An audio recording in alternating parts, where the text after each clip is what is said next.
दरम्यान सुरेश धस यांनी देखील जालिंदर सुपेकरांवर आरोप केलेले आहेत. ते आपण पाहूयात नेमके काय आरोप केलेत धस यांनी. सुपेकर या सुपेकराबद्दल बऱ्याचशा तक्रारी माझ्याकडे सुद्धा आलेल्या आहेत. जेलमध्ये जे आरोपी आहेत त्यांना 300 कोटी रुपये आम्हाला दे म्हणण्याची सुद्धा एक गंभीर तक्रार या सुपेकरांच्या विरोधात आहे.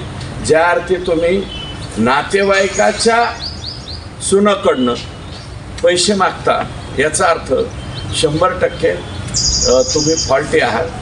हे जर कधी जामिनावर सुटले यांच्या मागच 2-4 गाड्या आणि कवटं आगावणे आणि सापडला तर सुपेकर. तर अशा पद्धतीने ह्या लोकांना वागवलं पाहिजे.